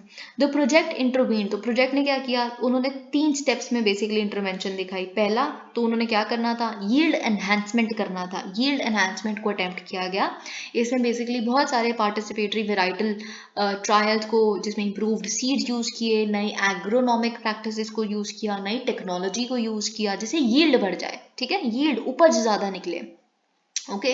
तो ये सारी चीजें कर करके बेसिकली कहीं ना कहीं आप कह सकते हैं कि उपज बढ़ गई। दूसरा जो नई टेक्नोलॉजी, नया एग्रोनॉमिक प्रैक्टिसेस, नए इम्प्रूव सीड्स, इससे करके yield got enhanced. Number 2 intervention क्या था, कस्टमाइज्ड पोस्ट हार्वेस्ट मशीनरी, जिसमें पल्वराइजर्स एंड डीहलर्स थे, इसको इंट्रोड्यूस किया गया, इस तरह की पोस्ट हार्वेस्ट मशीनरी को, ठीक है। तो जिसमें बेसिकली जो जो हैंड पाउंडिंग मिलेट हुआ करती थी by women for an hour yielded 2 kg to 3 kg of grain. All millets other than finger millet have, okay, this is not important. The introduction of a small scale localized machinery, mechanical milling operated by self help groups was a game changer. तो आपने basically क्या किया, D हलर्स वगैरह introduce करके, जो एक localise mechanical milling को आपने इंट्रोड्यूस करके, सेल्फ हेल्प ग्रुप्स आ गए ना यहाँ पे, ठीक है। तो कोई प्रोसेसिंग में, लेबलिंग में, पैकेजिंग में, पोस्ट हार्वेस्ट जितने भी इनिशिएटिव्स होते हैं उसमें सेल्फ हेल्प ग्रुप्स को आप लेके आइए, उनकी इनकम वैसे वहाँ से भी बढ़ेगी, इन्हांसमेंट आएगी, उनका स्टैचर बढ़ेगा, ओके। जो विमेन सेल्फ हेल्प ग्रुप्स हैं स्पेशली, तो ये चीज़ आप यहाँ पे देख सकते हैं। तो थर्ड स्टेप फाइनली क्या हुआ, third major initiative was train करना। तो जो Kolli Hills Agro Biodiversity Conservers Federation है, उसको बनाया गया ताकि ये सारी तरह की एक्टिविटीज जिसमें ट्रेनिंग हो रही है, वैल्यू एडिशन सिखाया जा रहा है, वो ओवरलुक करें इसको। रेडी टू कुक प्रोडक्ट, देखिए क्या होता है ना, जब आप ट्रेन कर देते हैं इस तरह के वैल्यू एडिशन के लिए, तो आपने क्या किया, बेसिकली मिलेट है, सब कुछ है, ठीक है, रागी फॉर एग्जाम्पल, तो उसका आपने बस रेडी टू ईट प्रोडक्ट्स बना दिया, यानी कि उपमा, है ना। तो मिलेट उपमा जो होगा, अगर हम सिंपल वो देखें, जो मिलेट राइस है वो 7 रुपए का, लेकिन अगर हम उसका उपमा बना दे तो 41 रुपीज़ का, ये वैल्यू एडिशन से डिफरेंस आ जाता है, ठीक है। तो ये चीज़ यहाँ पे बताएगी कैसे आप कोली हिल ब्लॉक का एग्जाम्पल लिख सकते हैं, जिसमें यील्ड एनहांसमेंट भी हुई है, पोस्ट हार्वेस्ट मैकेनिज्म्स भी लाए गए हैं सेल्फ हेल्प ग्रुप्स के माध्यम से, और फाइनली यहाँ पे अब वैल्यू एडिशन भी हमने देखी है, ओके। और कैसे फिर फार्म इनकम्स इंक्रीज भी हो पाई हैं। इन कंक्लूजन, जैसे कि हमने देखा 7 रुपए अगर वैल्यू एडिशन ना करो, और फिर 41 रुपीज फाइनली जब उपमा बिका उसका। In conclusion, increasing the production of millets and reversing the decline in area cultivated are feasible steps. हो सकता है पर ईजी नहीं है जितना हम समझते हैं, इसमें बहुत ज़्यादा अपने लेवल पे साइंटिफिक इनपुट डालना पड़ेगा, इंस्टीट्यूशनल मैकेनिज्म्स लाने पड़ेंगे, फिनेंशियल इंसेंटिव्स। एक और पॉइंट जो आपको यहाँ से मिलता है, जो स्टेट गवर्नमेंट्स है जैसे कर्नाटका और उड़ीसा, वो ऑलरेडी मिलेट मिशंस ऑपरेट कर रहे हैं, Karnataka and Odisha. This you can write an example that states on their parts have already begun this, okay. Water walls, तो बेसिकली यहाँ पे हम क्या देख रहे हैं, जो हम चाहते हैं कि भारत द्वारा एक नोटिस दिया गया है पाकिस्तान को कि हमें बेसिकली 90 दिन का हम आपको समय दे रहे हैं, आप इंडस वाटर ट्रीटी जो है वो हमें तो बहुत ज़्यादा आप कह सकते हैं पैरालाइज सी लगती है, और इसको मॉडिफिकेशन के लिए हम आपको नोटिस भेज रहे हैं। आप बताइए आपका क्या टेक है, आप नेगोशिएशन करने के लिए तैयार हैं? दोबारा से खोलते हैं ट्रीटी को, जिसमें आप जानते हैं 80% जो पानी है, खैर इस जगह वो मैटर नहीं है, 80% पर आपको पता है जो पानी एलोकेट किया गया है वो पाकिस्तान को, और केवल 20% भारत को मिलता है। जो ईस्टर्न रिवर्स हैं RBS, रावी, ब्यास, सतलज, वो हमारी हैं, एक्सक्लूसिव यूज हमारे पास है, भारत के पास। और जो IJC है, यानी कि इंडस, झेलम, चिनाब, वो किसके पास है? पाकिस्तान के पास। इन तीनों रिवर्स पे हम बना तो सकते हैं, थोड़ा सा यूज हमें भी मिला है, नॉन कंजम्पटिव यूज है ना, एग्रीकल्चरल नॉन कंजम्पटिव यूज, पर वो run of the river projects या डैम्स होने चाहिए। रन ऑफ द रिवर मतलब हम, क्योंकि अपर राइपेरियन स्टेट है तो हम पानी को होल्ड नहीं कर सकते, वरना तो वाटर को कभी भी एक टूल की तरह किसी बंदे को तड़पाना हो, किसी कंट्री को तड़पा लीजिए आप, तो अपर राइपेरियन स्टेट है, पानी रोक दीजिए, नीचे बहने मत दीजिए, वो पानी नहीं मिलेगा उनको पीने के लिए, इरिगेशन के लिए, मर जाएगी वो पूरी जनता वहाँ की, तो आप तो कुछ भी कर सकते हैं। तो इसीलिए हम बेसिकली IJC पे बना तो सकते हैं प्रोजेक्ट्स पर वो run of the river dams होने चाहिए। तो ये बेसिकली आपको पता है, बेसिक था इंडस वाटर ट्रीटी का। ठीक है, तो यहाँ पे बेसिकली क्या लिखा है, पर हमने ये जो नोटिस भेजा है, ये एक बहुत हमें केयरफुली इसको देखना चाहिए। न्यू दिल्ली ये कहती है कि ये हमने इतना एक्सट्रीम स्टेप इसीलिए उठाया है क्योंकि पाकिस्तान पाकिस्तान बार बार बात करने के लिए तैयार ही नहीं है। बार बार जो हम 2 हाइड्रो पावर प्रोजेक्ट्स बना रहे हैं जम्मू एंड कश्मीर में, उसको ऑब्जेक्ट करता रहता है। एक 330 megawatt Kishan Ganga hydro electric project है जो आप जानते हैं झेलम पे बन रहा है। एक 850 मेगावाट रातले हाइड्रो इलेक्ट्रिक प्रोजेक्ट है जो चिनाब पे बन रहा है। बार बार जो पाकिस्तान है वो बात ही करने के लिए तैयार नहीं है, बस यहाँ पे इलेजिटिमेट यूज कर रहा है इंडिया, बस यही बोलते हैं। तो हम कहते हैं अच्छा बताओ किस तरह से, कहते नहीं हम सीधा जाके हेग बात करेंगे आपसे। What nonsense is that? India has argued since 2006 when the objections began. Okay, तो जब बेसिकली 2006 से ये ऑब्जेक्शन जिस तरह के शुरू हुए, तो हमने यही बोला कि देखिए ये हमारे फेयर वाटर यूज के डोमेन के अंदर ही आता है, लेकिन पाकिस्तान तो नहीं। नहीं तो मतलब नहीं, पाकिस्तान ने बोला कि देखिए यहाँ तो हमें पॉसिबल नहीं लगता। परमानेंट इंडस वाटर कमीशन जो है, जो हम दोनों के कमिश्नर्स जहाँ पे होते हैं वो आपस में बात करके, तो हमें नहीं लगता कि ये सोल्यूशन निकल सकता है, हम इसको एस्केलेट ही करेंगे, हर चीज़ को हमने बढ़ाना ही है। तो ये चीज़, तो फिर देखिए उन्होंने कहा वर्ल्ड बैंक को कि आप क्या करो, वर्ल्ड बैंक जैसे, देखिए ये अगेन मैं आपको बता चुकी हूँ, वर्ल्ड बैंक ने ही ब्रोकर किया था इंडस वाटर ट्रीटी को। आपको याद होगा इंडस वाटर ट्रीटी सब कुछ मैं समझा चुकी हूँ। इंडस वाटर ट्रीटी के साइन होने से पहले 1948 में एक डोमिनियन अकॉर्ड भी अडॉप्ट किया गया था, पर वो सक्सेसफुल नहीं था। फिर 1951 में हम दोनों के बीच में एक और झगड़ा थोड़ा सा अराइज हो गया, फिर हम वर्ल्ड बैंक के पास गए, तो देखिए वर्ल्ड बैंक को भी 9 साल लग गए, बहुत ही rigorous negotiation, settlements, dealings, meetings, इसके बाद जाके 1960 में इंडस वाटर ट्रीटी आई। ऑफ कोर्स ब्रोकर किया वर्ल्ड बैंक ने। तो इस इंडस वाटर ट्रीटी में ही बेसिकली 3 स्टेप मैकेनिज्म, कोई भी डिस्प्यूट आपके बीच में होता है तो 3 स्टेप मैकेनिज्म है। पहला कि आपके जो कमिश्नर्स हैं, परमानेंट इंडस कमीशन पे बेसिकली जो कमिश्नर्स हैं दोनों साइड के, वो आपस में बायलेटरल लेवल पे एक दूसरी चीज़ों को सॉल्व करें। यहाँ चीज़ें सॉल्व नहीं होती तो एक न्यूट्रल एक्सपर्ट अपॉइंट किया जाएगा वर्ल्ड बैंक द्वारा, वहाँ भी चीज़ सॉल्व नहीं होती, फिर आप एक लेवल और ऊपर जा सकते हैं जो बेसिकली कोर्ट ऑफ आर्बिट्रेशन जिसमें बैठेगा। ठीक है, तो आर्बिट्रेशन के माध्यम से, तो ये लेकिन ऑफ कोर्स ग्रेडेड मैकेनिज्म है ना। पाकिस्तान क्या कहता है, पाकिस्तान सीधा कहता है कि हम कोर्ट ऑफ आर्बिट्रेशन चाहते हैं, तो आपने न्यूट्रल एक्सपर्ट वाला तो अपनाया ही नहीं ना। तो भारत कहता है नहीं, देखिए India is sensible, India is a sensible country, at least हमें दिमाग है कि प्रोसीजर नाम की एक चीज़ होती है। हम ठीक है बायलेटरल लेवल पे चीज़ें नहीं सॉल्व हुई तो हम कहते हैं न्यूट्रल एक्सपर्ट आप अपॉइंट कर दो, वर्ल्ड बैंक को हमने ये कहा। तो और पाकिस्तान कहता है सीधा कोर्ट ऑफ आर्बिट्रेशन। तो फिर फाइनली अब क्या हुआ है, वर्ल्ड बैंक ने दोनों अपॉइंट कर दिए हैं, एक कोर्ट ऑफ आर्बिट्रेशन भी हेग में बिठा दिया है और एक न्यूट्रल एक्सपर्ट भी अपॉइंट कर दिया है भारत के कहने पे। तो दिस इज अजीब, आप खुद सोचिए, सेम ही इशू है, सेम ही मुद्दा है, दोनों की अगर कॉन्ट्रोडिक्टरी रूलिंग्स आ गई तो फिर क्या होगा, फिर कैसे, मतलब वो कैसे वर्ल्ड बैंक सॉल्व करेगा, और क्या यहाँ पे लीगली टेनेबल ही नहीं है। तो ये सारी चीजें हमें देखने के लिए मिल रही हैं। To begin with, the Indus Waters Treaty that decided the distribution of 6 tributaries of Indus or Sindhu between the two nations, तो वही चीज़ बेसिकली इसको 10 साल, जैसे मैंने 9 साल बताया, 10 साल की नेगोशिएशन के बाद फाइनली जाके 1960 में ये साइन हो पाई। और जैसे कि मैंने आपको उस वीडियो में भी बताया था कि ऑल दो पूरे साउथ एशिया में सबसे ज़्यादा जो भड़कीले रिश्ते हैं वो भारत और पाकिस्तान के हैं हमारे पूरे रिश्ते, लेकिन ये बहुत आयरॉनिकल कहूँ इस बात को या अच्छा कहूँ, आई do not know, Indus water treaty सबसे सक्सेसफुल वाटर शेयरिंग ट्रीटी है। और देखिए तीस्ता पे तो अभी तक हम बांग्लादेश के साथ कुछ साइन ही नहीं कर पाए हैं। या फिर अगर हम देखें चाइना और भारत के बीच में कितना हाइड्रो इलेक्ट्रिक पावर को लेके अब उन्होंने बनाना शुरू कर दिया है, बॉर्डर के पास भी कितनी दिक्कतें हैं। इवन नेपाल और हमारे बीच में जो काला पानी डिस्प्यूट है, बहुत सारे इस तरह के जो डिस्प्यूट्स हैं वो अनरिजॉल्व और सही नहीं है। तो पता है आपको, Indus water treaty has been very successful, very very successful treaty. तो इसको एक टेम्पलेट, जब भी किसी अपर राइपेरियन स्टेट और लोअर राइपेरियन स्टेट के बीच में कोई दिक्कत आती है ना, तो कहते हैं कि वो इंडिया पाकिस्तान से हमें सीखना चाहिए जो उनकी इंडस वाटर ट्रीटी है, because it has been fairly successful.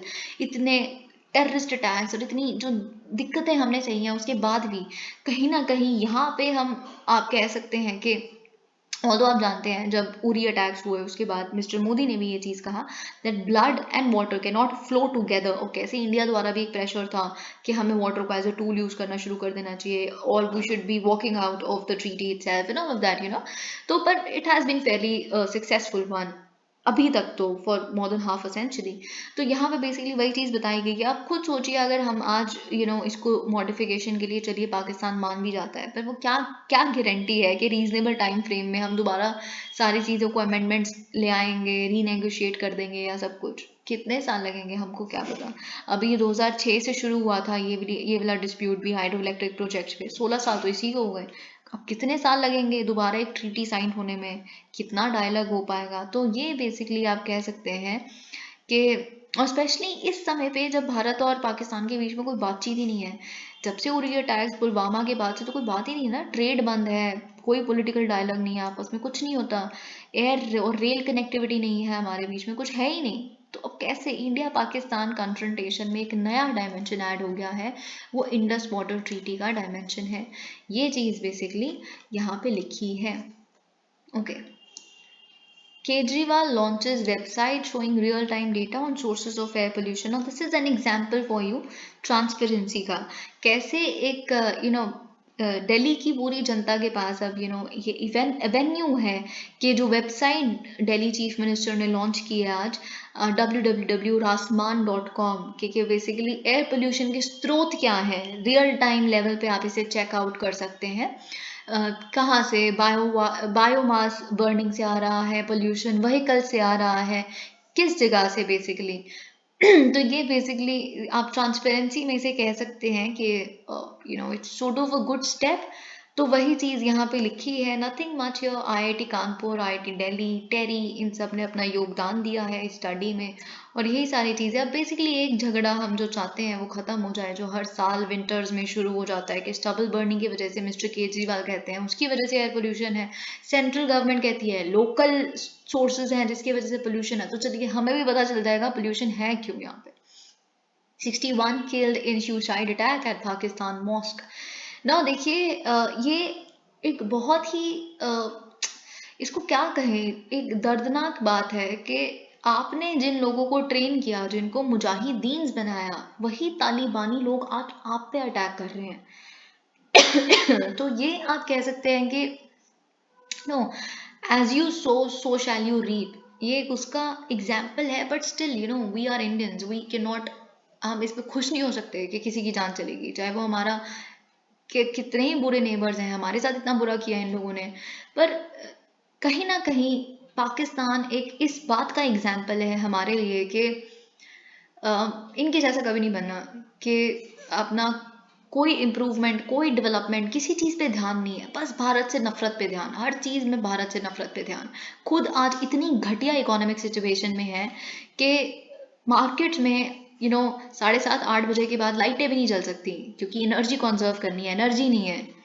इतनी जगह जा जाके सो कॉल्ड इनके जो ब्रदर्स हुआ करते थे, मुस्लिम ब्रदरहुड जो हम कहते हैं, यूएई, सऊदी अरेबिया, वो भी आज इनके जो जिन्हें अपना दुश्मन मानते हैं उनका दोस्त बन गए हैं, भारत के दोस्त बन गए हैं। बहुत ही बुरी सिचुएशन। ऐसा लगता है कि पाकिस्तान ने जो जो बुरा किया वो आज कहीं ना कहीं अपना ध्यान सिर्फ नफरत में लगाने से आज वो भुगत रहा है इस चीज़ के लिए, विच इज़ ऑफ कोर्स। फिर भी इतना ये बुरा करते हैं, फिर भी भारत को कहीं ना कहीं दुख होता है कि क्यों, मतलब क्या ही मतलब हो रहा है यहाँ पे। तो फाइनली आप जानते हैं तहरीक तालिबान के बारे में, TTP, जिसे हम पाकिस्तानी तालिबान भी कहते हैं। जो तालिबान चाहता है कि लड़कियां ना पढ़े, लड़कियां घूमे फिरे ना और कुछ ना करें, घर पे रहें, मतलब जो हाफ पॉपुलेशन है एक कंट्री की, वो वाइप आउट हो जाए पब्लिक साइड से। वही ये तालिबान भी कहता है, ये भी वही कहते हैं कि लॉ, जुडिशरी, स्टेट, ये सब कुछ नहीं होता, वही जो शरिया लॉ है उसके हिसाब से सब कुछ चलेगा। वही इस तालिबान की भी डिमांड है, सेम। तालिबान तो तालिबान ही है ना। तो बस वो वही, इसीलिए पाकिस्तान सरकार के खिलाफ हैं ये लोग। सरकार में बिलीव ही नहीं रखते, जुडिशरी में बिलीव नहीं रखते, अपने तरीके हैं किसी को बेसिकली पनिशमेंट देने का। अगर कोई स्टील कर लेता है तो हाथ काट देंगे, झूठ बोलता है तो पैर काट देंगे। ये सारी चीज़ें आप जानते हैं। तो इसी तरह का इनकी भी डिमांड है पूरे पाकिस्तान को तालिबान के अंडर लाने की, तो इसीलिए ये सारे टेरर अटैक्स करते हैं। ठीक है, तो फाइनली लेकिन ये जो हुआ है, it is of course very bad. एक सुसाइड बॉम्बर ने, तालिबान सुसाइड बॉम्बर ने, he blew himself up in a mosque. Okay, so it was packed up with worshippers. और कैसे 1:30 के करीब यहाँ पे ये अटैक हुआ है। ओके, तो ये हमें यहाँ पे देखने के लिए मिल रहा है। और तालिबान का कहना है, उन्होंने रिस्पॉन्सिबिलिटी भी क्लेम कर लिया। उनका कहना है हमने बदला लिया है। बदला किस चीज़ का लिया है? क्योंकि जैसे अफगानिस्तान में हमारे उमार खालिद को बेसिकली आपने जो TTP कमांडर थे उनको आपने मारा, वैसे हमने अब फाइनली अपना बदला ले लिया है। तो यहाँ पे हमें ये देखने के लिए मिल रहा है। Okay, Supreme Court to list in February 3 petition to restrain Union government from censoring BBC documentary. So ये इशू इतना फ्लेयर अप हो जाएगा, शायद शुरुआत पे हमने इमेजिन नहीं किया था। हमें तो इतना ही लगा था कि बड़ी सारी होती हैं सेंसरशिप और ये सब कुछ तो होता ही है IT रूल्स में, जो जो हो रहा है पिछले कुछ सालों से। It would be a normal affair. Okay fine, block हो गया। ट्विटर पे फार्मर्स प्रोटेस्ट के टाइम पे तो बड़ी सारी चीज़ें ब्लॉक हुई थी, उस पर कौन से सुप्रीम कोर्ट में कोई चला गया था। तो वी डेंट एक्सपेक्ट, हमने एंटिसिपेट नहीं किया था अभी इतना इशू बढ़ जाएगा। पर जो हम अब JNU में देख रहे हैं, जो स्क्रीनिंग करने की कोशिश कर रहे हैं दिल्ली यूनिवर्सिटी में भी, and how they have been arrested and all of that और फाइनली यहाँ पे सुप्रीम कोर्ट में, अब सुप्रीम कोर्ट ने भी मान लिया है कि February 3 को बेसिकली जो पिटिशन डली है हम उनको सुनेंगे कि क्या ये जो सेंसर किया गया है, सेंसरशिप लगाई गई है BBC की डॉक्यूमेंट्री जो है इंडिया द मोदी क्वेश्चन, ये सही है कि नहीं। Okay, let's see what happens. तो यहाँ पे वही सारी बातें लिखी हैं कि किस किस ने डाला है। Mahua Moitra, the Hindu publishing group के जो डायरेक्टर हैं N राम, उन्होंने भी बेसिकली एक पिटिशनर है Mahua Moitra, MP from West Bengal, and advocate Prashant Bhushan, senior advocate, उन्होंने बेसिकली ये पिटिशन डाली है। ऑल राइट, तो ये सब कुछ तो हमें पता ही है, नथिंग मच। लेकिन यहाँ पे again, if mister Rijiju does not say anything, हमारा दिन कंप्लीट नहीं होता पिछले इतने दिनों से। There is बेयरली bin a day जब हमने न्यूज़पेपर में कुछ मिस्टर रिजिजू की तरफ से कोई स्टेटमेंट नहीं सुनी। He used to be a sports minister and an exemplary one, to be very honest. Sports minister तो अभी भी, although he is not a sports minister now, but अभी कोई भी sports event होता है, he absolutely loves to go there and enjoy, and you would see him enjoying. But यहाँ पे थोड़ा controversial हो गया जब से लॉ मिनिस्टर बने हैं। तो okay, union law minister Kiren Rijiju ने कहा है कि देखिए, वही चीज़ जो मैं बार बार कहता हूँ, बार बार इतना टाइम वेस्ट, हजारों लोग हैं पीड़ित जिनके पेंडिंग केसेस हैं, जिनको अगर हम निकालने भी शुरू करें ना तो 300 से 700 साल लग जाएंगे। लेकिन नहीं, ये ऐसे ऐसे लोग होते हैं जो उठा के चले जाते हैं प्रेशियस टाइम को वेस्ट करने सुप्रीम कोर्ट में। तो वो चीज़ इन्होंने यहाँ पे कही है। Okay, Russia to participate in G20 foreign ministers meet. Now finally something has come up from Russia on G20, क्योंकि G20 का जो अभी समिट हुआ इंडोनेशिया में, वो नहीं अटेंड किया मिस्टर पुतिन ने, जहाँ पे mister Modi, Chinese president Xi Jinping, they sort of exchanged pleasantries and ये सब कुछ हमने देखा। हर मिनिस्टर थे, जो बाइडन थे, ऋषि सुनक थे, और mister Putin was not there because, क्योंकि एनालिस्ट कहते हैं एम्बैरसमेंट जो उन्होंने सही है एंड ऑल ऑफ दैट। पर और साथ ही में इस साल जो सितंबर में भारत में समिट होने वाला है, हम एक्सपेक्ट कर रहे हैं कि वहाँ पे भी मिस्टर पुतिन नहीं होंगे, बट फाइनली हो सकता है कि हों, क्योंकि G20 की जो फॉरेन मिनिस्टर्स मीटिंग है जो न्यू दिल्ली में मार्च में होने वाली है, वहाँ पे तो सर्गे लैवरोव आने वाले हैं, यानी कि foreign minister of Russia. Attorney general, okay ना, this is not important. Okay, general assembly divided over UN reforms. तो देखिए क्या यहाँ पे लिखा है, ये चीज़ हमने कल भी देखी थी कि अगर यूनाइटेड नेशंस को रिफॉर्म करना है, जो इंडिया, जैसे कि अभी global south, voice of global south summit हुआ था जो भारत ने होस्ट किया था, वहाँ पे एस जयशंकर जी ने डिस्क्राइब किया था कि यूनाइटेड नेशन क्या है, कुछ भी नहीं, एक फ्रोजन 1945 का इन्वेंटेड मैकेनिज्म है, वही अटक गया है जो 1945 पे वर्ल्ड वॉर 2 के टाइम पे बनाया गया इसको, बस वही, कोई इम्प्रूवमेंट नहीं, कुछ भी नहीं। 1963 लास्ट टाइम था जब इसमें कोई एडिशन हुआ था, 11 मेंबर्स उससे पहले यूएनएससी में थे, अब 15 होते हैं, तो 4 new members, 4 new seats, non permanent seats add की थी, परमानेंट तो भूल जाइए आप, 5, आपको पता ही है ये बात, तो 5 सबसे स्मार्ट देश हैं इस दुनिया के, वही बताएंगे। हम तो कुछ नहीं, हम तो तुच्छ लोग हैं, nobody, we don't have any wisdom at all, so they should be telling us what we should be doing, what security is, what international security is, what peace is, सबसे जो कम पीसफुल लोग हैं वो हमें बताते हैं। तो it's a broken, it's a fractured mechanism at all। Okay, तो ये चीज़ यहाँ पे बेसिकली लिखी है। तो फाइनली जो यूनाइटेड नेशन जनरल असेंबली की प्रेसिडेंट हैं कुर्रोसी, उन्होंने कहा है कि देखिए, अगर हमें यूनाइटेड नेशंस को रिफॉर्म भी करना है तो हमें ये बात तो पता है कि P5 जो यूनाइटेड नेशन सिक्योरिटी काउंसिल के 5 वीटो मेंबर्स हैं, उनके द्वारा हमें उनका अप्रूवल चाहिए होगा, पर उससे पहले UNGS यानी कि यूनाइटेड नेशन जनरल असेंबली से एक रेजोल्यूशन भी ज़रूरी है। पर अब यहीं पे नहीं है, 193 नेशंस हैं, उसमें भी 5 नेगोशिएटिंग ग्रुप्स बने हुए हैं, वो एक दूसरे को न्यूट्रलाइज करते रहते हैं, तो यहाँ पे भी दिक्कत है। तो ये सारी चीज़ें यहाँ पे बोली गई हैं।